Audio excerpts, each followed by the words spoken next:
The massive council chamber stretched across 3 kilometers of polished metal and crystal. Representatives from 47 different species sat in their designated areas, each breathing their preferred atmosphere through personal shields. At the center of it all, High Regent Voss of the Vailthani Empire stood 12 feet tall, his 4 arms gesturing as he spoke. "The human problem grows worse each day," Voss announced, his voice carrying through translation devices. "Their ships appear in more systems. They ask too many questions. They refuse to follow proper galactic protocols." Commander Kuehl shifted in his seat. He had dealt with humans before during border disputes. They were small, weak creatures who lived short lives on a moderate world. Yet something about them made him uncomfortable. They never acted the way they should. "What do you propose?" asked the Zephyrian delegate, her tentacles curling with interest. Science Director Nara stood up from her position near the data displays. Her research team had spent months studying the human species. "We have found the perfect solution. Humans believe they are adaptable. They take pride in surviving difficult conditions. We will use this arrogance against them." She activated a holographic display that showed a rotating planet. The world looked beautiful from space, with swirling clouds and blue oceans. But the data streams around it told a different story. "Korath Prime," Nara continued.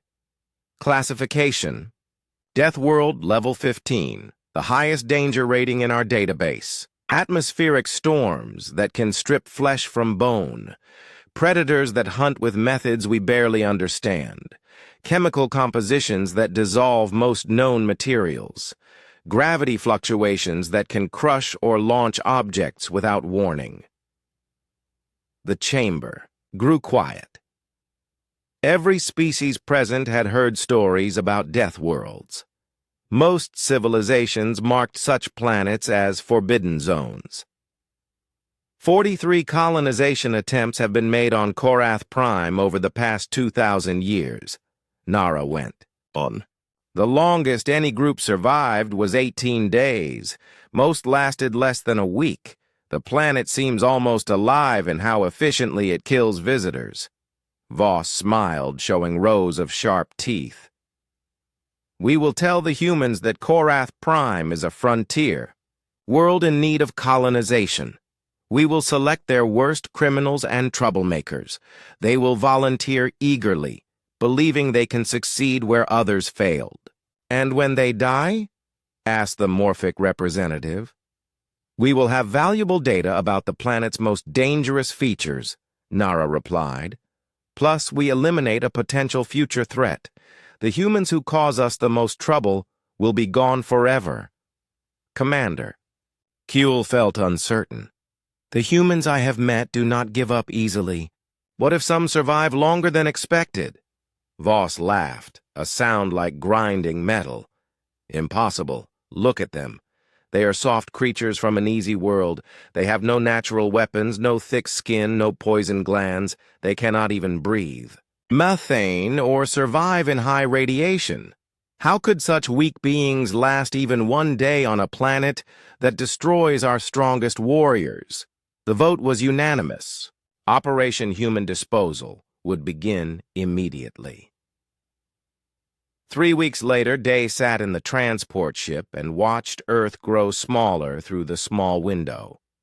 Around him, 199 other humans talked quietly or slept in their seats. Most were criminals like him, serving long sentences for various crimes. Others were volunteers who had signed up for what they thought was a colonization mission. Day had been a soldier before his arrest. He studied the other passengers with professional interest. Yoon, the engineer, was trying to fix a broken entertainment screen with pieces from her meal container. Dr. Bin moved through the cabin, checking on people who looked sick from the space travel. Sewell sat quietly in the corner, but Day noticed how his eyes constantly moved, watching everything and everyone. "You military?" asked a woman sitting across from him. Her name was Hai, and Day could tell she had been important in whatever criminal organization she came from. Leaders had a certain way of sitting and speaking. "Used to be," Day replied. "You?" "I ran things in Seoul before they caught me," Hayes said. "Logistics, supply chains, people management. What do you think about this colonization job?" Day looked around the ship. It was old and badly maintained. The food was cheap. The crew treated them like cargo instead of colonists. "I think we are not going where they told us we are going," Hay nodded. "Same feeling here. Question is, what do we do about it?" Before Day could answer, alarms started ringing throughout the ship. The captain's voice came over the speakers, but the words were in the alien language of their Valthani escorts.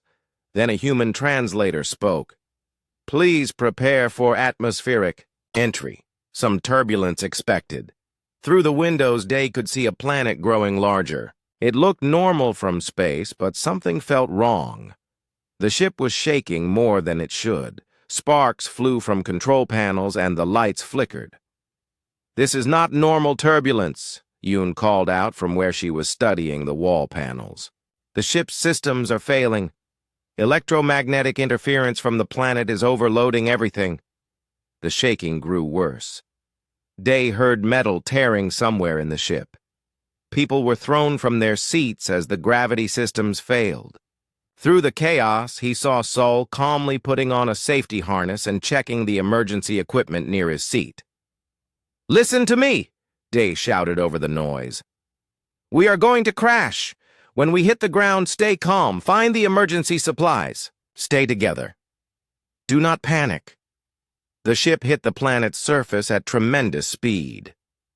The impact threw Day against the wall hard enough to break ribs. Emergency lights bathed everything in red. Smoke filled the air. People were screaming, but they were alive. Day forced himself to stand despite the pain in his chest. Around him, other survivors were doing the same. Yoon was already pulling panels off the walls to get to useful equipment. Dr. Bin had set up a medical area near the emergency exit and was treating injured people. Hay was organizing groups to search for supplies. "How many?" Day asked her. 162 alive, 37 dead, Hay reported. "Could be worse." Sul appeared beside them, carrying an armload of emergency equipment. "We need to get outside and see what we are dealing with. This planet does not feel normal." They opened the emergency exit and stepped onto the surface of Korath Prime. The air was breathable but smelled wrong, like metal and electricity. The sky was a strange purple color, and the clouds moved too fast. In the distance, they could see crystalline formations that seemed to pulse with their own light. As Day watched, drops of rain began to fall. Where they hit the ship's metal hull, the rain left smoking holes. "Acid rain," Dr. Bin observed. "We need shelter immediately." "There." Sul pointed to a rocky outcrop about 200 meters away. "Natural cave formation. We can make it if we move fast." They organized quickly. Day led the group while Sul found the safest path. Yoon and her volunteers carried the most important salvaged equipment. Dr. Bin helped the injured walk. Hay made sure no one was left behind. The rain grew heavier as they ran. Day felt it burn through his clothes where drops hit him. Behind them, the transport ship was dissolving under the acid downpour. They reached the caves just as the rain became a storm. Inside the rocky shelter, they took count again. 158 humans had made it to safety. "Welcome to our new home," Hay said grimly, looking out at the hostile landscape. Day nodded and began planning their next moves. Whatever this planet was, whatever the aliens had intended, they would survive. They had to. The acid rain stopped just before dawn, but the silence that followed was somehow worse than the storm. Day stood at the cave entrance, watching steam rise from the dissolved remains of their transport ship. The metal hull had melted into twisted shapes that barely looked like they had once been part of a spacecraft. "How long do you think the rain lasts?" asked June, a quiet man who had been watching the patterns all night. Before his arrest, he had been some kind of analyst. Now he was studying this planet like it was a puzzle to solve. "Long enough to kill anything caught outside," Day replied. "But it stops. That means there might be a schedule we can learn." Behind them in the cave, Dr. Bin was treating the injured while Yoon worked on the equipment they had salvaged. Most of it was damaged, but she had managed to get a basic scanner working. Sul moved through the group, checking their supplies and making lists. "Food for maybe 10 days, Sul reported. "Water for 5 days if we are careful. After that, we need to find local sources or we die." Hay looked up from where she was organizing people into work groups. "What about the locals? Any sign of animals we can hunt?" "That is the strange part," Sul said. "This planet should be full of life based on the air and water, but I have not seen any normal animals. No birds, no insects, nothing that makes sense." Shows looked up from her scanner. "I am getting readings, though. Large moving objects about 1 kilometer away. They seem to be underground most of the time, but they come to the surface during the day." "Predators?" Day asked. "Maybe, or maybe something worse." They did not have to wait long to find out. As the purple sun climbed higher in the sky, the ground outside their cave began to vibrate. A low humming sound filled the air, so deep they felt it in their bones rather than heard it. "Movement," Sul whispered, pointing toward a cluster of crystalline formations they had noticed the day before. The crystals were not formations at all. They were creatures. Each one stood about 3 meters tall and looked like living glass that shifted and flowed as it moved. They had no visible eyes or mouth, but they turned toward the cave as if they knew exactly where the humans were hiding. "They hunt by vibration," John observed quietly. "Look how they move when someone shifts their weight." He was right. Every time a person moved inside the cave, the crystal creatures responded by turning slightly in that direction. But they did not approach. Instead, they seemed to be waiting. "Why are they not attacking?" whispered one of the other survivors. Dr. Bin had been studying the creatures through her medical scanner. "I think they are testing us, learning our patterns.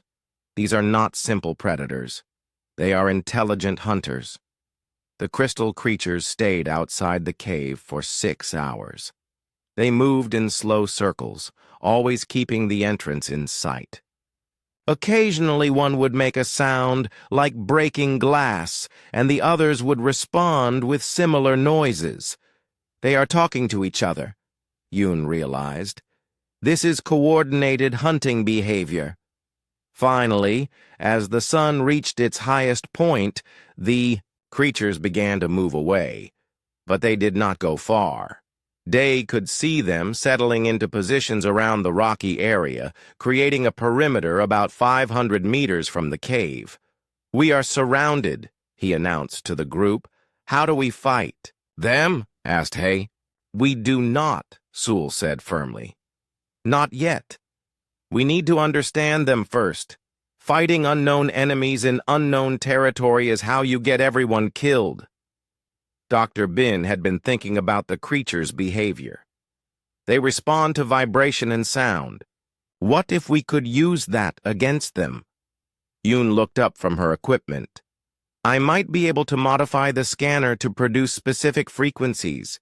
If we can find the right sound, maybe we can drive them away." "Or call more of them," Jun warned. We need to be very careful about what signals we send. They spent the rest of the day planning and preparing. Yoon worked on her sound device while Sol explored the deeper parts of the cave system. Dr. Bin studied plant samples that had blown into the cave during the storm, looking for anything that might be useful. Day organized watches and defensive positions. As night fell, they discovered another of the planet's surprises. The temperature dropped by 40 degrees in less than an hour. The cave walls began to frost over, and their breath came out in clouds of vapor. The weather here does not follow normal patterns, Jun observed, wrapping himself in salvaged fabric. Extreme heat during the day, extreme cold at night, acid rain that comes in short, intense storms. This planet is trying to kill us in every way possible. But it was Dr. Bin who made the most important discovery. She had been examining the plant samples under her medical scanner when she noticed something unusual. These plants are not just surviving the acid rain, she announced. They are using it. The acid is actually a nutrient source. The plants absorb it and convert it into something else. Something useful? Asked Yoon. Very useful. The converted compound seems to be a powerful base that could neutralize acid. If we could learn how the plants do it, we might be able to protect ourselves from the rain. Hay leaned forward with interest. How long would that take? Days, maybe, weeks. But we would need fresh samples, and that means going outside. Past the crystal creatures, Day added. The next morning brought a new challenge. They woke to find that the cave entrance had been partially blocked during the night. Not by rocks or debris, but by a thick, web-like substance that seemed to grow from the cave walls themselves. The cave is alive, Sul said grimly. The rock formations are some kind of organism. Yoon scanned the web-like growth. It is not trying to trap us. Look at the pattern. It is actually filtering the air coming into the cave, removing toxins and harmful particles. The cave is protecting us? Dr. Bin asked. Maybe. Or maybe it is preparing us for something else. Outside, the crystal creatures had changed their positions. Instead of surrounding the cave, they had formed a line pointing toward a distant mountain range. They stood perfectly still, like glass statues waiting for something. They want us to go that way, June observed. But why? Trap, suggested Hay. Or maybe there is something in those mountains we need, Sul said. Food, water, better shelter. Day studied the landscape with his military experience. The route the creatures indicated was actually tactically sound. It used natural cover and avoided several areas that looked dangerous, even from a distance. I think they are trying to help us, he said finally. Crystal predators are trying to help us? Hai asked skeptically. Think about it. They could have attacked yesterday when we were weak and confused. Instead, they waited. They watched. They learned about us. Now they are showing us a path. Dr. Bin nodded slowly. Maybe they are not predators at all. Maybe they are something else entirely. Yoon finished her work on the sound device. Only one way to find out. I can create a frequency that should be non-threatening. If they are intelligent, they might respond to an attempt at communication. The first test was simple. Yoon produced a low, steady tone that mimicked the sounds the creatures made to each other. The response was immediate. Every crystal creature in sight turned toward the cave and began producing harmonious sounds of their own. They are answering, Dr. Bin said with wonder. The communication continued for an hour. The creatures seemed to be teaching the humans their language through repetition and pattern. By the end of the session, Yoon had identified dozens of different sounds with specific meanings.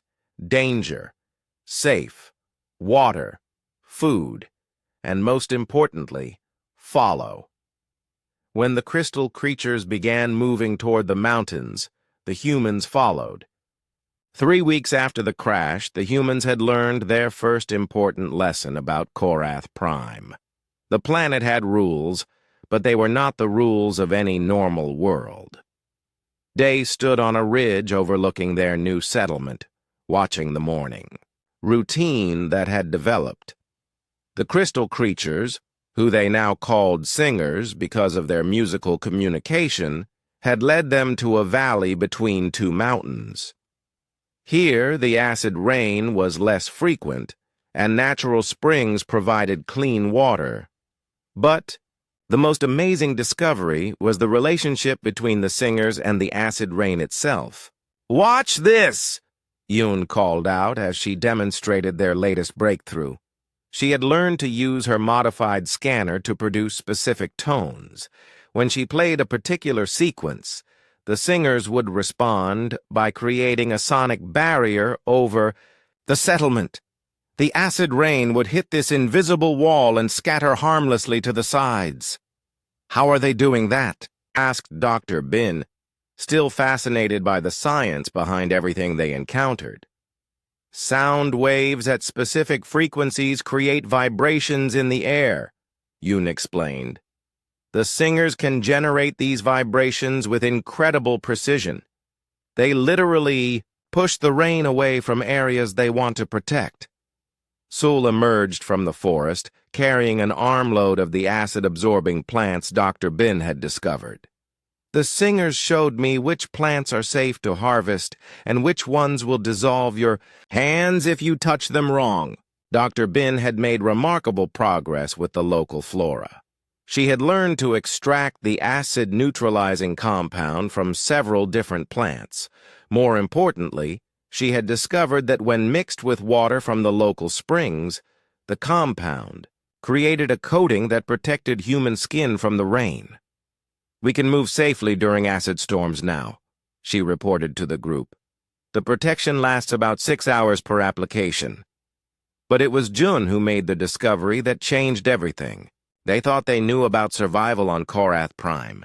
"The planet is not trying to kill us," he announced during their daily planning meeting. "It is testing us." The others looked at him with confusion. They had seen the acid rain dissolve metal. They had watched lightning storms that lasted for days. They had encountered plants that shot poisonous spines and ground that could suddenly become quicksand. "Look at the patterns," Jun continued, spreading out the charts he had been making. "The acid rain always gives warning. The sky changes color exactly 47 minutes before each storm. The lightning storms only happen in specific areas that we can avoid if we know the signs. Even the dangerous plants have clear visual markers that tell us not to touch them." Hei studied the charts with her practical eye for logistics. "You are saying the planet is dangerous, but fair?" "Exactly. Everything here can kill you, but nothing attacks without warning. If you learn the rules and follow them, you can survive. If you ignore the warnings or try to fight the system, you die." This understanding changed their approach to everything. Instead of trying to build shelters that could withstand the planet's attacks, they learned to read the warning signs and move to safety. Instead of fighting the dangerous creatures, they learned to communicate and coexist. The biggest test came when they encountered the boar worms. Day was leading a scouting party to explore a new area when the ground began to shake. The tremors came in a steady rhythm, growing stronger each time. The singers with them immediately began producing urgent warning sounds. "Underground movement," Sul reported, checking his modified equipment. "Something very large, coming this way fast." "Run?" asked one of the scouts. "No," Day said, remembering June's lesson about warnings. "This is a test. We need to figure out what the planet wants us to do." The shaking grew stronger, Cracks appeared in the ground around them. Then, with a sound like breaking stone, something burst from the earth 50 meters away. The boar worm was as thick as a tree trunk and over 20 meters long.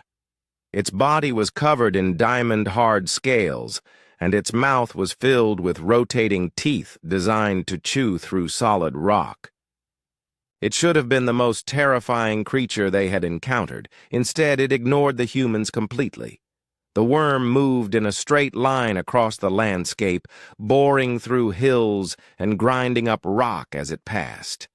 Behind it, the churned earth was mixed with strange, glowing minerals that had been brought up from deep underground. It is a farmer, Dr. Bin realized. The worm is plowing the fields. She was right. Within days, the path the boar worm had created was covered with new plant growth unlike anything they had seen before. The plants grew at incredible speed, drawing nutrients from the mineral-rich soil the worm had created. The worms and the plants work together, June observed. The worms provide the soil preparation and deep minerals. The plants provide... What? They found out during the next acid storm. The new plants absorbed the acid rain much more efficiently than the older plants. They grew even faster during the storms, and when the rain stopped, they released purified water vapor into the air. Terraforming, Yoon breathed. The planet is constantly terraforming itself. The worms, the plants, even the acid rain, they are all part of a system that maintains the environment. And we are part of the system now, Day added. The realization came when they discovered that their settlement was having an effect on the local ecosystem. The areas where they had been living were becoming more stable. The acid rain was less frequent. The temperature swings were less extreme. The planet likes us, Hay said with amazement. We are doing something right. Dr. Bin had been studying the changes in their environment. I think it is because we are working with the natural systems instead of against them. We learned the singers' language instead of trying to kill them. We studied the plants instead of destroying them. We followed the worms' paths instead of blocking them. The biggest proof came when a new group of boar worms approached their settlement. Instead of bypassing the area, they created a perfect circle around the human buildings, plowing the ground in a pattern that would provide ideal drainage and soil composition for expanded agriculture. They are making room for us to grow, Sol observed. That evening, as the singers created their protective sound barrier over the settlement and the purified plants released their clean water vapor into the air, Day felt something he had not expected when they first crashed on this planet. He felt at home. What do you think the aliens who sent us here expected? Asked Jun. They expected us to die quickly and provide them with data about the planet's dangers, Day replied. They thought we were too weak and stupid to survive in a place like this. Instead, we are thriving, Hai added. We have food, water, shelter, and allies. Our population is stable and some of the women are even pregnant. In a few months, we will have children who were born on Korath Prime. Dr. Bin looked up from her research notes. Children who will be adapted to this environment from birth. They will be stronger than us, better suited to work with the planetary systems. What happens when the aliens who sent us here realize we are not dead? Asked Sul. Day smiled grimly. Then they will learn the second rule of Korath Prime. The planet protects its own. 2 months after their arrival, the humans discovered that Korath Prime was not just alive, it was intelligent. The revelation began when June noticed patterns in the electromagnetic storms that had been disrupting their salvaged equipment. What? they had assumed were random weather events actually followed complex mathematical sequences. "Look at this," June said, showing his charts to the Daily Planning Council. "The storms happen every third day, but the intensity varies according to a pattern. Weak storm, medium storm, strong storm, then a rest period. But the rest period changes based on what we do during the storms." Yoon leaned over the data with interest. "What do you mean, what we do?" "When we stay inside and wait out the storms, the rest period is 12 hours. When we use the storms to power our equipment, the rest period is 18 hours. When we help the singers create storm barriers to protect the plants, the rest period is 24 hours. Dr. Bin looked up from her latest plant research. "The planet is rewarding cooperation. The more we work with its systems, the more help it gives us." This was not the strangest discovery they had made. Dr. Bin's research into the local biology had revealed something that should have been impossible. Many of the plants and creatures on Korath Prime were not native species. They were modified versions of organisms from dozens of different worlds. "This plant," she said, holding up a specimen, "has genetic markers from a swamp world in the Vega system. This one contains DNA sequences I recognize from Arctic worlds. They have been changed, adapted to work together in this environment." "Changed by who?" asked Hay. "Not who. What?" "The planet itself is doing the genetic modification. It takes useful traits from organisms that die here and incorporates them into the species that survive." Sewell had been exploring the deeper cave systems that connected their valley to other parts of the continent. His reports supported Dr. Bin's findings. "I found bones down there. Not just animal bones, technology fragments, ship parts, even some kind of crystalline computers. Everything gets absorbed eventually. The planet learns from everything that comes here," June realized. "It takes the best parts and makes itself stronger." This understanding explained why their relationship with Korath Prime kept improving. The planet was studying them, learning from their behavior, and adapting its environment to support their methods of survival.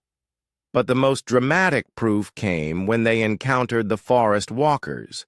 Day was leading an expedition to establish a second settlement when they entered a region of mobile trees. The forest literally moved around them, with trees pulling their roots from the ground and walking on leg-like appendages to new locations. "Hostile," Sewell reported immediately. "The trees are surrounding us." The forest walkers formed a circle around the human group, their branches intertwining to create an impenetrable barrier. But instead of attacking, they waited. "Another test," June said calmly. "The planet wants to see how we handle this situation." Day studied the trees with his tactical experience. They were clearly capable of crushing the humans easily, but they showed no signs of aggression. Like the singers, they seemed more curious than hostile. Can you try communicating with them?" Un activated her modified scanner and began producing the harmonic patterns that worked with the singers. The trees responded immediately, their leaves rustling in complex rhythms that seemed almost like speech. "They are not trying to trap us," Yoon reported after several minutes of exchange. "They want to make a deal." The deal was unlike anything the humans had expected. The forest walkers offered to relocate themselves to create clear paths between human settlements. In exchange, the humans would help them spread their seeds to new areas and protect their young trees from the boreworms during planting season. "Mutual cooperation," Dr. Bin observed. "The planet is teaching its organisms to work with us instead of against us." The arrangement worked perfectly. The forest walkers created a network of clear corridors that allowed safe travel across the continent. The humans helped establish new groves in locations that the trees could not reach on their own. Both species benefited, but the most significant change came in the planet's defensive capabilities.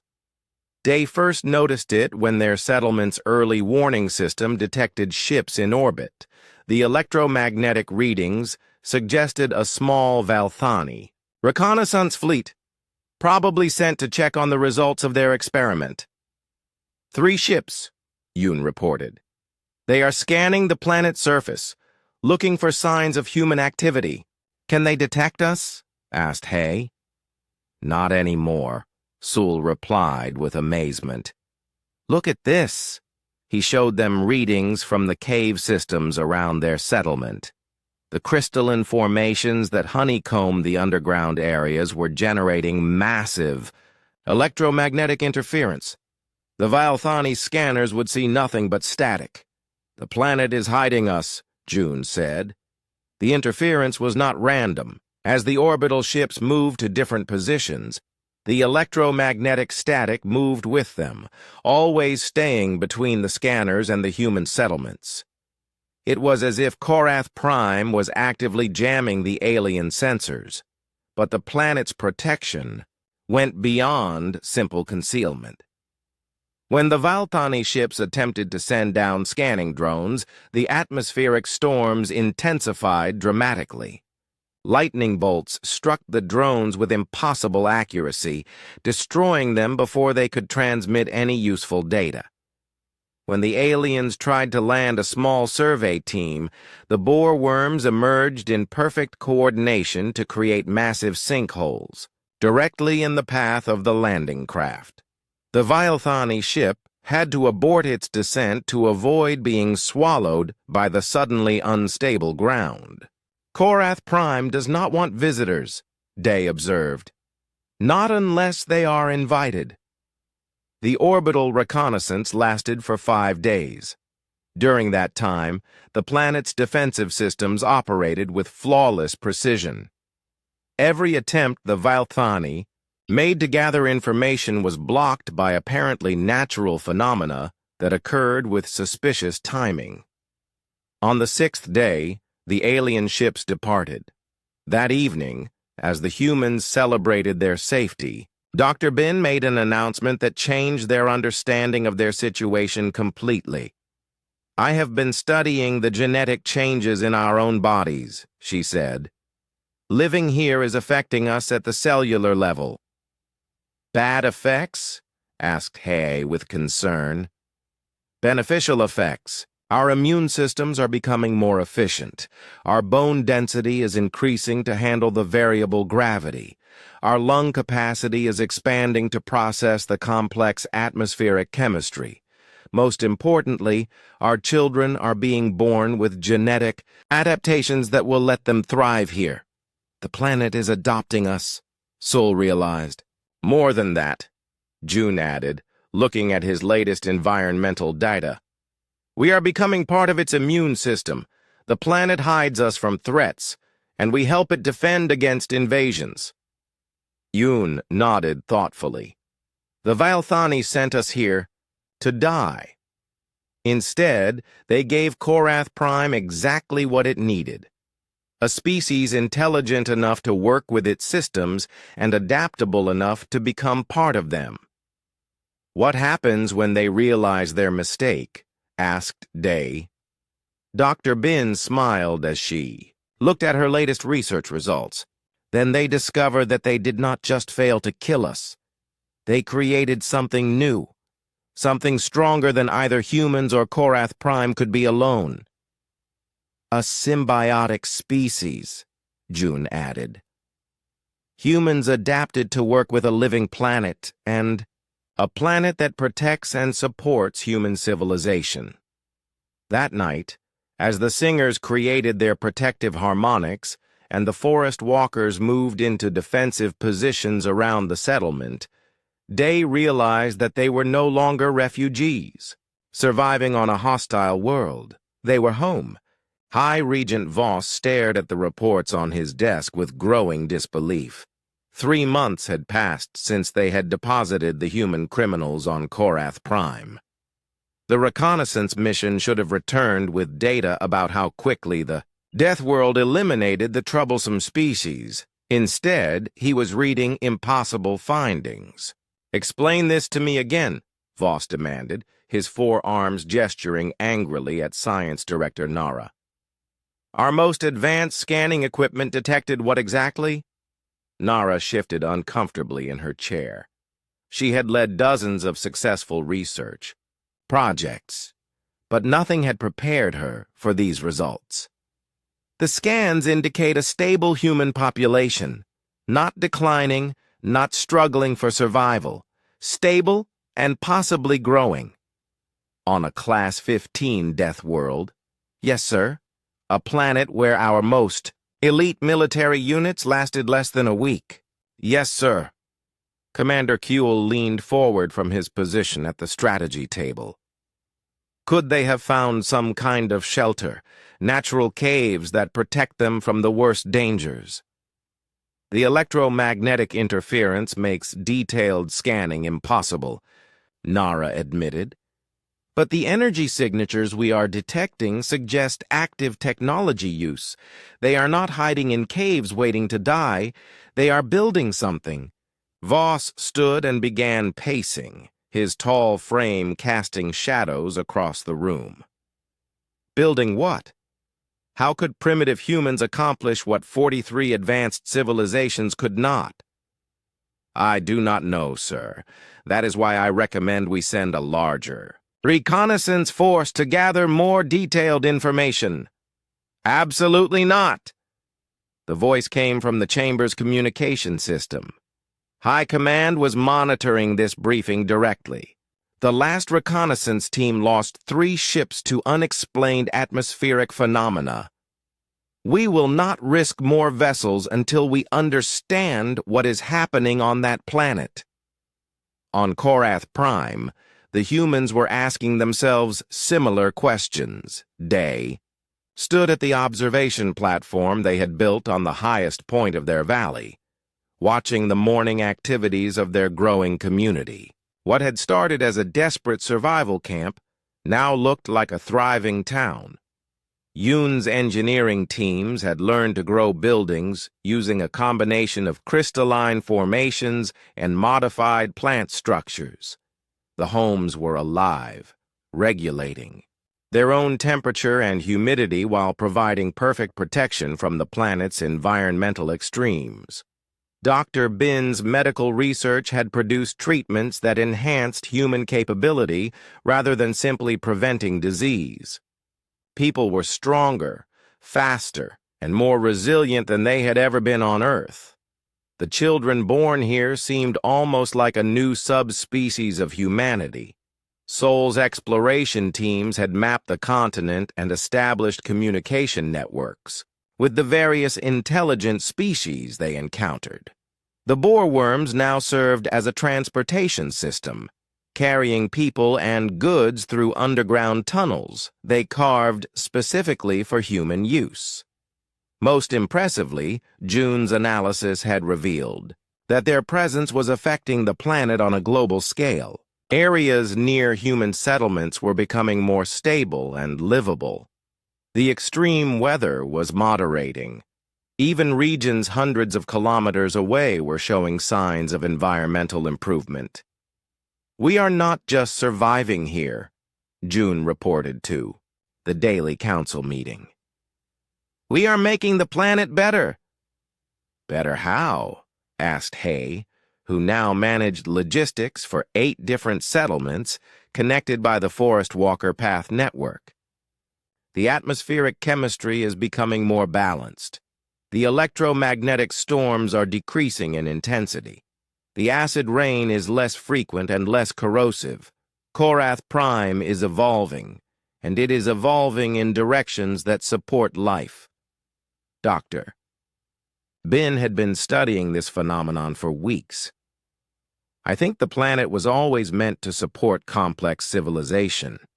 All the dangerous features, the acid rain, the electromagnetic storms, the aggressive wildlife, they were defensive mechanisms." "Defensive? Against what?" asked Yoon. against species that would exploit the planet without giving anything back.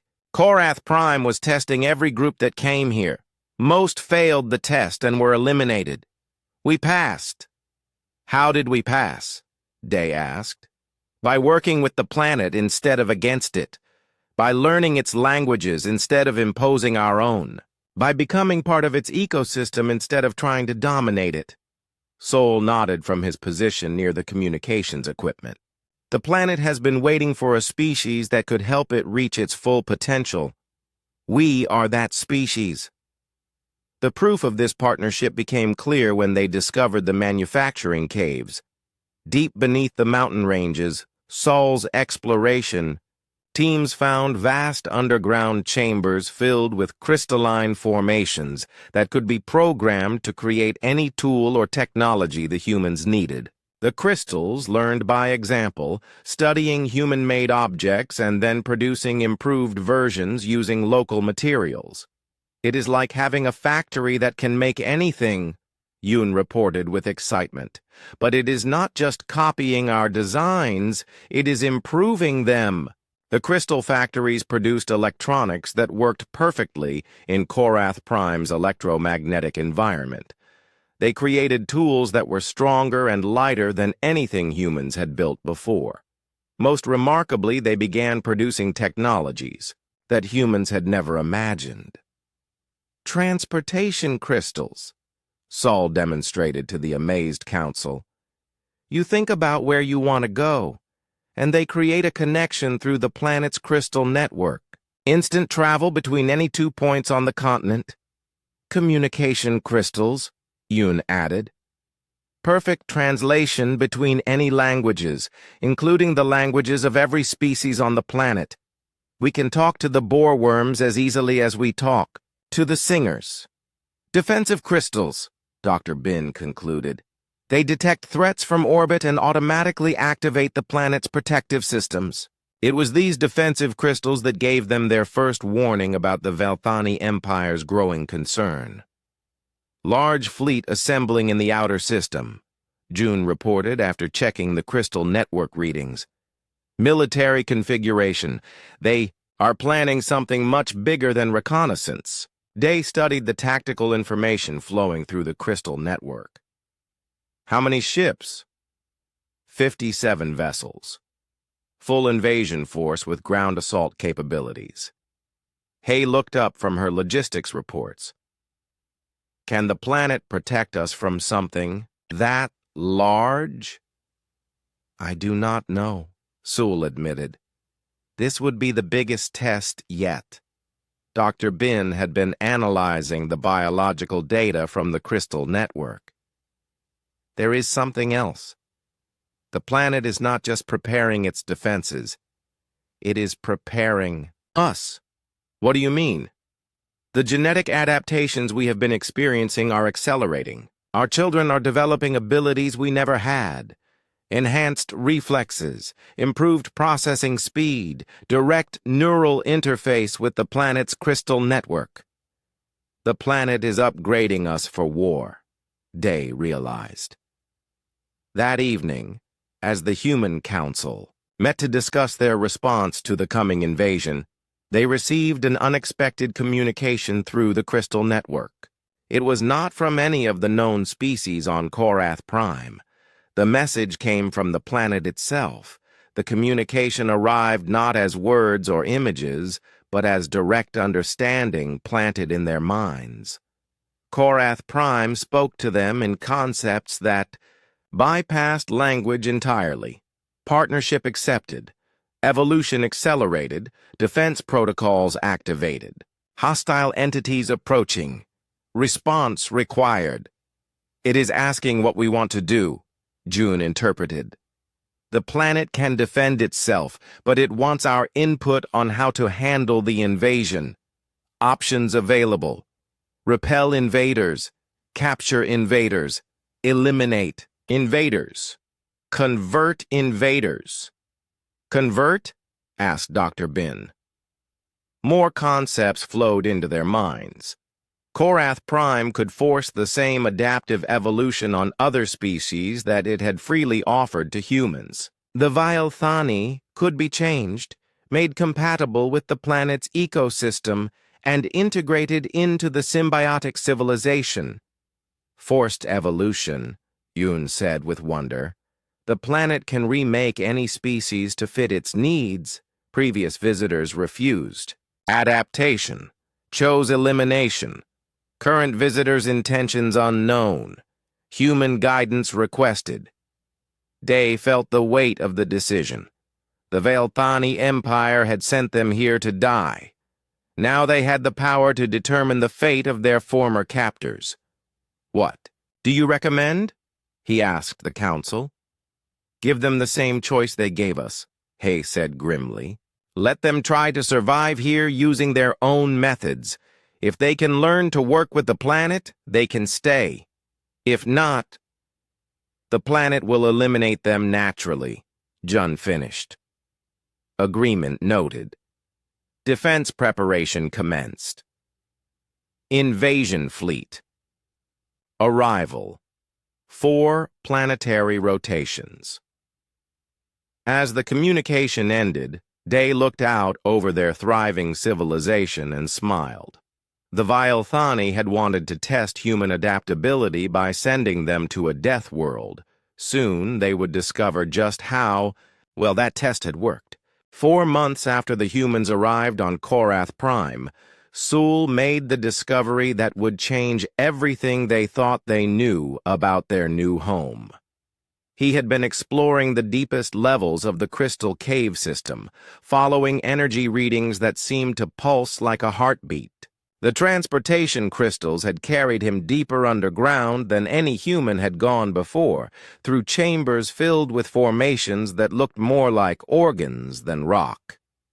I think I found the brain, Sul reported through his crystal communicator, as he stood before a massive crystalline structure that stretched beyond the reach of his lights. The formation was beautiful and terrifying at the same time. Thousands of crystal segments pulsed with soft light, creating patterns that reminded Sul of neural networks. Energy flowed between the segments in complex cascades that suggested thought processes on a scale impossible to comprehend. The planet is not just alive, Sul continued his report. It is conscious, and it wants to talk. The first contact came as a gentle pressure in Sul's mind, like someone knocking politely on a door. When he did not resist, concepts began to flow into his consciousness. Greetings, Saul of the humans. We have been waiting for this meeting. The voice in his mind was vast and ancient, carrying the weight of geological ages. But it was also warm, almost parental in its tone. You can speak, Sul said aloud. We can communicate in many ways. This method seems most efficient for your species. Please come closer. There is much to discuss before your enemies arrive. Sul approached the central crystal formation. As he drew near, the pulsing lights intensified, and the communication became clearer. We are Korath Prime. We have existed for 4 million of your years, waiting for a species that could help us fulfill our purpose. What purpose? To nurture life, to foster evolution, to create perfect harmony between consciousness and environment. Many species have come to us seeking to exploit our resources. All were tested. All failed. Until you. Images flowed through Sul's mind, showing him the history of the planet. He saw the rise of the crystalline consciousness, the development of the planetary ecosystem, and the arrival of dozens of different alien species over the millennia. Each group that came to Korath Prime had the same goal: to extract resources and establish dominance over the environment. The planet tested each group, offering partnership and symbiosis. When they refused and tried to force their will upon the world, they were eliminated. The Vilthani Empire sent you here believing we would destroy you. Instead, you chose cooperation. You learned our languages. You worked with our systems. You became part of us. And now we face a threat larger than any before. The Vilthani fleet carries weapons designed to crack planets. They intend to eliminate both us and you, rather than accept their failure. Sol felt a chill of fear. Can you stop them? We can defend ourselves. But defense alone will not solve the problem. The Vilthani Empire will continue to send larger forces, until we are destroyed or they are convinced we are not a threat. What do you suggest? Demonstration. They must see what they have created by sending you to us. They must understand that their experiment succeeded beyond their worst fears. More images flowed through Sol's mind, showing him the true extent of Korath Prime's capabilities. The planet was not just a world, it was a vast organic machine, capable of reshaping matter at the molecular level. The crystalline networks could manipulate electromagnetic forces on a stellar scale. The biological systems could adapt and evolve new species within hours instead of millennia. With human creativity and our capabilities combined, we can accomplish things neither species could achieve alone. Show me. What Sol saw in the crystal. Visions made him understand why the Vilthani were so afraid of human adaptability. Combined with Korath Prime's resources, human innovation could reshape the galaxy. Ships that grew like living organisms but thought like computers. Weapons that could disable enemy technology without harming living beings. Transportation systems that could move objects instantly across interstellar distances. Communication networks that connected every conscious mind in willing partnership. This is what we offer the galaxy: evolution through cooperation instead of domination through force. But first, we must survive the coming attack. What do you need from us? Your consent to accelerate the partnership. Until now, we have worked with you carefully, allowing natural adaptation. The approaching threat requires rapid evolution, meaning complete integration. Humans and Korath Prime becoming one species. Your minds connected to our networks. Your bodies adapted to survive in any environment. Your ships and technology grown from our living systems. Sol felt the magnitude of what the planet was offering. Not just survival, but transformation into something unprecedented in galactic history.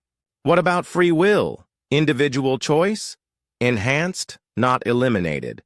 Connected minds can achieve understanding impossible for isolated consciousness, but each individual retains their identity and autonomy. We have observed your species. Human independence is too valuable to sacrifice. I need to discuss this with the others. Of course, but decide quickly.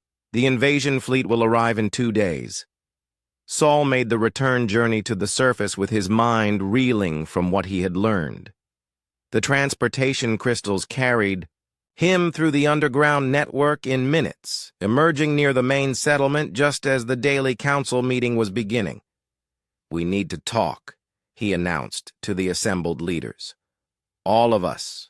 Right now. The discussion that followed was unlike any they had held before. Sul shared everything the planet consciousness had told him, holding nothing back. The other humans listened with a mixture of wonder and fear as they learned the true nature of their new home. Full integration, Dr. Bin repeated thoughtfully. Our minds connected to a planetary consciousness that has existed for millions of years. Enhanced abilities, Yoon added. Technology that grows instead of being manufactured. Power to reshape the galaxy, Jun observed. But only if we give up being purely human. Are we purely human now? Asked Hay. Look at what we have become in just 4 months. Our children barely resemble the humans we used to be." Day had been silent throughout the discussion, weighing the military implications. "What happens if we say no?" "The planet defends us as best it can," Sul replied. "But eventually the Vilethani Empire will bring enough force to crack the planet open. We all die, and the galaxy loses something unique. And if we say yes, we become something new, something that has never existed before, a species that can live anywhere, adapt to anything, and create technologies beyond current imagination." Dr. Bin looked around the group. "We are talking about the next step in human evolution, not just for us, but for our children and their children." "The alternative is extinction," June pointed out. "Not just for us, but for Korath Prime and everything it represents." "There is a third option," Eon said quietly. "Partial integration. Some of us accept full partnership with the planet. Others remain more traditionally human. We become two branches of the same species." "Would that work?" asked Hay. Sol consulted with the planet consciousness through his crystal communicator. "Yes," he reported. "Korath Prime says diversity strengthens evolution. Some humans can serve as living bridges between the integrated consciousness and normal human society. The decision, when it came, was unanimous, but not immediate. They would accept the planet's offer, but they would do it gradually. Those who chose full integration would volunteer first. Others would follow as they felt ready. Some might choose to remain more traditionally human, serving as ambassadors to the rest of the galaxy. "We are not just choosing our own fate," Day observed. "We are choosing the future of human civilization." "Then let's choose wisely," Dr. Bin replied. The transformation began that night. Sul volunteered to be the first, accepting full neural integration with the planet's consciousness. As the crystalline networks connected with his mind, his awareness expanded beyond anything he had imagined possible. He could feel every living thing on the planet. He could sense the approaching invasion fleet through electromagnetic disturbances in space. Most importantly, he could feel the vast, patient intelligence of Korath Prime welcoming him home. "Ready?" the planet asked. "Ready," Sol replied, speaking for all humanity. The demonstration was about to begin. Commander Kuehl stood on the bridge of the Vilethani flagship, watching Korath Prime grow larger on the main display. The Deathworld looked deceptively peaceful from orbit, its swirling clouds and blue oceans giving no hint of the dangers that had destroyed every previous expedition. "Scanning results, Science Director?" Kuehl asked. Nara looked up from her instruments with frustration. "Massive electromagnetic interference. The planet is jamming our sensors more effectively than before. I can barely detect the surface through the static." "What about the humans?" "No clear readings. If any survived, they are well hidden." High Regent Voss activated the communication system from his command ship. "This delay is unacceptable. Begin the assault. Use orbital bombardment to eliminate any possible survivor settlements, then deploy ground forces to confirm the kills." Kuehl hesitated. Something felt wrong about this mission. The electromagnetic interference was too organized, too purposeful. "Sir, recommend we send reconnaissance drones first to assess the situation." "Negative. We have wasted enough time on this experiment. Begin bombardment immediately." The Vilethani fleet moved into attack formation. 57 ships armed with planet-cracking weapons prepared to turn Korath Prime into a dead rock. What they did not know was that every move they made was being monitored by an intelligence that had been preparing for this moment for 4 months. Deep beneath the surface, Sul stood in the central crystal chamber, his mind fully integrated with Korath Prime's consciousness. Through the planetary network, he could see the invasion fleet as clearly as if he were standing on their bridges. "They are moving into bombardment positions," Sul reported to his fellow humans through the crystal communication system. 57 ships, advanced weapons. They intend to destroy the planet's surface completely. Day's response came through the network with military precision. Defensive options? Multiple strategies available, Saul replied, channeling information from the planet consciousness. "We can repel them, disable them, or demonstrate our capabilities in a way that makes future attacks impossible." What does Korath Prime recommend? Sul felt the vast intelligence considering the question. Images and concepts flowed through his mind, showing possible futures branching out from this moment. "Demonstration," Sul finally answered. "Show them what they have created. Make them understand that sending humans here was not a failure of their experiment, but a success beyond their imagination." The first indication that something was wrong came when the Vialthani bombardment ships began experiencing targeting failures. Their weapons could lock onto coordinates, but when they fired, the energy beams curved away from the planet as if deflected by invisible shields. "Gravitational anomalies," Nara reported with growing concern.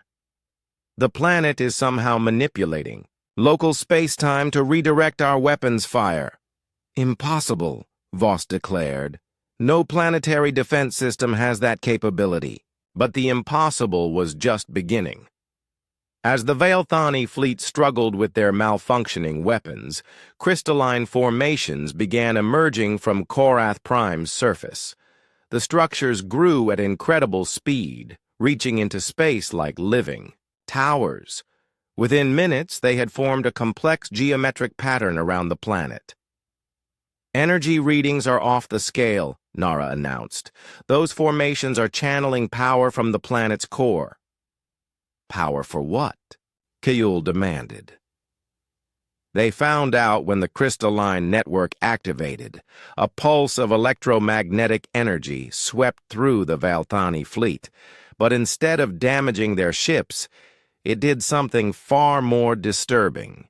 Every electronic system on every ship began displaying the same message in perfect Vialthani script.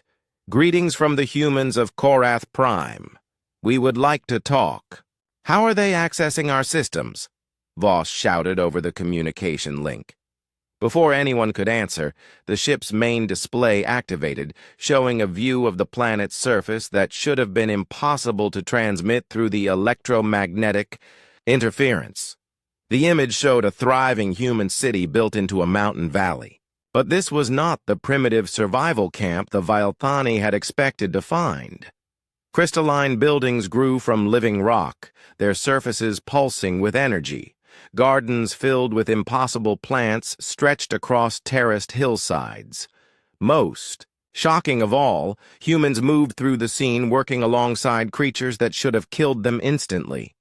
"Impossible," Nara whispered. "Those are Class 15 predators. They should be tearing the humans apart." "Look closer," Kiyul said grimly. "The humans are not just surviving. They are thriving." The image zoomed in to show details that made the Vialthani observers question everything they thought they knew about human capability. Children played games with crystal creatures that communicated through harmonic songs. Engineers worked with boar worms to construct underground transportation tunnels. Scientists collaborated with forest walkers to develop new agricultural techniques. Then Saul appeared on the screen. He looked human, but changed. His eyes held depths that seemed to reflect vast knowledge. When he spoke, his voice carried harmonics that suggested connection to something much larger than an individual consciousness. "Commander Kiyul, Science Director Nara, High Regent Voss," Sol began, somehow knowing exactly who was watching. You sent us here believing Korath Prime would kill us. Instead, you gave us the greatest gift in human history. What gift? Voss demanded through the communication system. Partnership with a living world. Evolution beyond anything your empire has achieved. The ability to adapt to any environment and work with any ecosystem. Sol gestured, and the view expanded to show the full extent of human settlements across the continent. You wanted to test human adaptability. Consider the test completed. Kuehl felt a chill as he realized the implications. They are not prisoners anymore. They are colonists. More than colonists, Sol continued, as if he had heard the comment. We are symbionts. Humans and Korath Prime have become something new together. Something your empire tried to prevent and accidentally created. The display changed again, showing the crystalline network that now surrounded the planet. Energy flowed between the formations in patterns that suggested vast intelligence. Korath Prime has been waiting 4 million years for a species capable of true partnership. Every group that came here before failed the test because they tried to dominate instead of cooperate. You succeeded by accident. This is madness, Voss declared. Humans are primitives. They cannot have accomplished this. Observe, Sol replied. What happened next made the Valthani fleet reconsider everything they thought they knew about human limitations. The crystalline network around Korath Prime began to pulse with increased energy. Space around the planet began to distort, and suddenly ships appeared. Not alien ships, but vessels that looked grown rather than built. Their hulls seemed to be living crystal that flowed like water, but held shapes stronger than any metal. Impossible construction, Nara breathed. Those ships are using principles we do not understand. Biological engineering combined with crystalline technology, Sol explained. Korath Prime can grow ships that think, adapt, and evolve. Human. Creativity provides the designs. The planet provides the capabilities. The demonstration continued as the living ships moved through space with impossible grace. They did not use conventional engines, but seemed to manipulate gravitational fields directly. When they approached the Valthani fleet, the alien sensors detected no weapons. They are unarmed, Kuehl reported with confusion. We do not need weapons, Sol said. Watch. One of the living ships approached a Valthani destroyer. As it came near, the destroyer's weapon system simply stopped working. Not damaged, not destroyed. They just became inert, as if the ship had forgotten how to be aggressive. Pacification. Field. Nara observed with scientific fascination despite her fear. They are somehow suppressing hostile intent at the quantum level. Korath Prime prefers cooperation to conflict, Sol explained, but it can defend itself when necessary. The demonstration reached its climax when Sol made an offer that stunned the Valthani leadership. You sent us here to die, but we choose to respond with an invitation. Any member of your species who wishes to join our partnership with Korath Prime is welcome. The planet will test you as it tested us. If you choose cooperation over domination, you will find capabilities beyond your current imagination. And if we choose to continue this attack? Voss demanded. Sol's expression became sad but determined. Then you will discover why 43 previous civilizations failed to conquer this world. Korath Prime protects its children. As if to emphasize the point, the electromagnetic interference around the planet intensified until the Valthani fleet's sensors showed nothing but static. Their weapons remained non-functional. Their ships found themselves unable to approach the planet's surface. We are giving you time to consider your options, Sol continued through the interference. But choose wisely. Korath Prime has been patient for 4 million years. Its patience is not unlimited. The communication ended, leaving the Vilethani fleet alone in space, faced with a reality that challenged everything they believed about human weakness and planetary conquest. In the crystal chamber beneath Korath Prime's surface, Sul felt the vast satisfaction of the planetary consciousness. The demonstration had achieved its purpose. The galaxy would soon learn that the human, 1 year after the humans had been sent to die on Korath Prime, the Galactic Council convened the most important emergency session in recorded history. Representatives from every major civilization crowded into the massive chamber, their various atmospheric requirements creating a maze of environmental shields and translation devices. High Regent Voss stood before the assembly, his once proud bearing now marked by defeat and confusion. Beside him, Science Director Nara held a datapad containing reports that had taken months to verify and still seemed impossible. "The human disposal experiment has failed," Voss announced to the silent chamber. "But not in any way we anticipated." The Zephyrian delegate leaned forward, her tentacles curling with interest. "Failed how? Are the humans still alive?"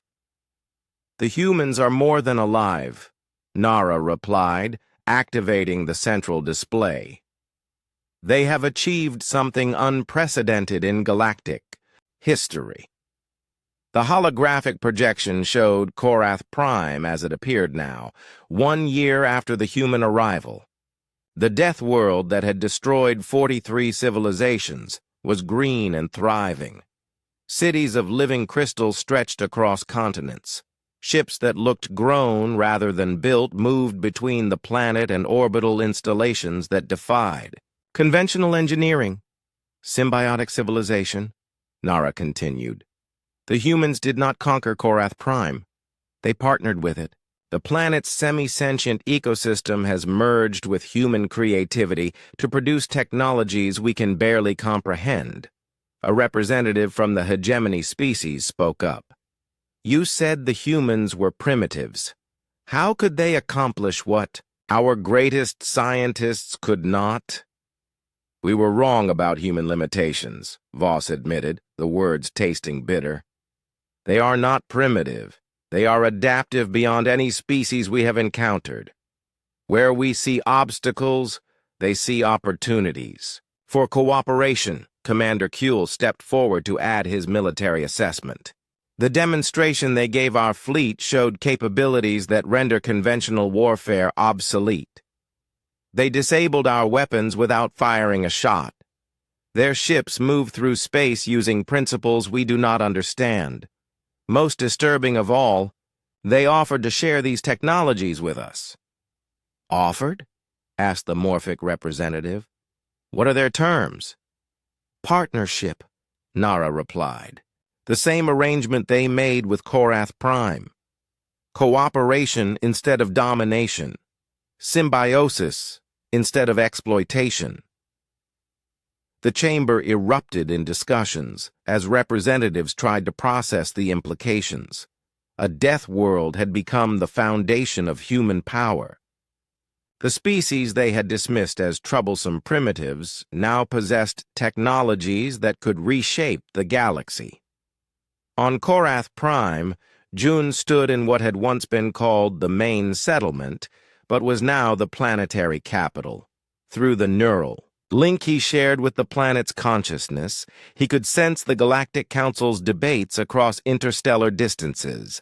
"They are afraid," Jun reported to his fellow council members. "Some species want to attack us before we become more powerful.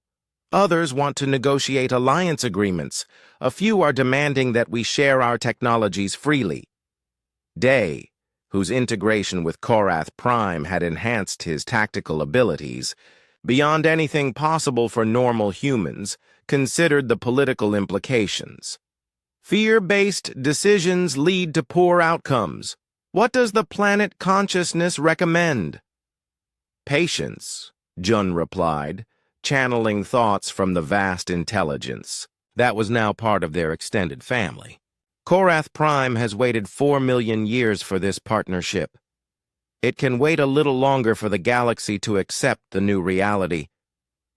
Dr. Bin looked up from her research station, where she was studying genetic samples from the latest generation of children born on Korath Prime. The biological changes are accelerating. The new children are not quite human as we understand the term. They are something new. Better? Asked Yoon, who was working on designs for the next generation of living ships. Different. Enhanced. They can communicate directly with any of the planet's systems. They process information faster than we do. Most remarkably, they seem to understand concepts that we need the neural link to access. Sol emerged from the crystal chamber where he spent most of his time now, serving as the primary interface between human consciousness and the planetary intelligence. His appearance had changed the most of any of them. His eyes held depths that seemed to reflect cosmic understanding, and when he spoke, harmonics in his voice suggested connection to something vast. "The children are the future we are creating," Sul observed. "Not just human, not just Korath Prime, but a new form of consciousness that combines the best of both." "What about those who choose not to integrate?" asked Hay, who had remained more traditionally human while managing the complex logistics of their growing civilization. "Essential," Sul replied. "Diversity strengthens evolution. We need bridges between the integrated consciousness and normal human society. We need people who can speak for purely human interests as we expand into the galaxy." The expansion had already begun. Living ships grown in Korath Prime's crystal gardens had visited 17 different star systems, making peaceful contact with various civilizations. Each mission followed the same pattern: demonstrate their capabilities, offer partnership, and respect any decision to maintain independence. The results were mixed but encouraging. 3 civilizations had requested formal alliance agreements. 7 had established trade relationships. 4 had asked for help solving environmental crises that conventional technology could not address. Only 2 had attempted hostile actions, and those had been neutralized without casualties through the same pacification fields that had disabled the Vialthani fleet. The galaxy is learning that cooperation produces better results than conflict, Jun observed. But the lesson is spreading slowly. Their conversation was interrupted by an alert from the planetary communication system. A new ship had appeared at the edge of the star system. But this one was different from the various alien vessels they had been receiving. "Human ship," Yoon reported with surprise. "Earth Registry. It is a diplomatic vessel from the United Earth Government." The implications were staggering. News of what had happened on Korath Prime had reached Earth. Humanity's homeworld was sending representatives to see what their criminal rejects had accomplished. "This should be interesting," Day observed with dry humor. The Earth diplomatic mission arrived 3 days later, carrying ambassadors who expected to find either a failed colony or a desperate survivor encampment. Instead, they found a thriving civilization that challenged every assumption about human limitations. Ambassador Chen, the mission leader, stood in the Crystal Council chamber trying to process what he was seeing. The humans around him looked familiar, but enhanced. They moved with impossible grace, spoke with harmonics that suggested vast knowledge, and seemed to know his thoughts before he expressed them. "You were sent here as criminals," Chen said to the assembled council. "The records show that most of you were considered threats to civilized society." "We were threats," Hai replied with amusement. "We just learned to direct that threat toward productive purposes." The Vilethani Empire claims you have developed technologies that could destabilize galactic civilization. We have developed technologies that could improve galactic civilization, Sul corrected gently. The question is whether the galaxy is ready for improvement. Ambassador Chen looked around the living city, trying to understand how former criminals had created something beyond the capabilities of Earth's greatest scientists. What do you want from humanity? From Earth? Nothing, Day replied simply. We are what we chose to become. Earth can choose its own path. But you are still human. You are still part of our species. We are the next step in human evolution, Dr. Bin observed. But evolution does not require abandoning the previous stage. Earth humanity and Korath humanity can coexist and learn from each other. How? Jun activated the chamber's holographic display, showing star charts that revealed the scope of their expanding civilization. We are not building an empire, we are offering partnership. Any human world that wants to join our alliance is welcome. Those that prefer independence will be respected and protected. Protected from what? From those who would exploit human adaptability for destructive purposes, Sul replied. The Vilethani tried to eliminate humanity by sending us to a death world. Others might try different methods. Korath Prime protects its partners. The negotiations that followed lasted for weeks and established the framework for humanity's future in the galaxy. Earth would remain independent but allied with the Korath system. Trade agreements would share technologies that could benefit both civilizations. Most importantly, any human who chose to undergo the integration process would be welcome on Korath Prime. 6 months later, High Regent Voss received a message that forced him to confront the ultimate irony of their failed experiment. The message came from former gang leader Hay, who now served as Korath Prime's primary diplomatic contact with the Vilethani Empire. Her words were polite but carried implications that chilled the alien leadership. High Regent Voss, we want to thank you for the gift you gave us 1 year ago. By sending us to Korath Prime, you enabled humanity to achieve its full potential.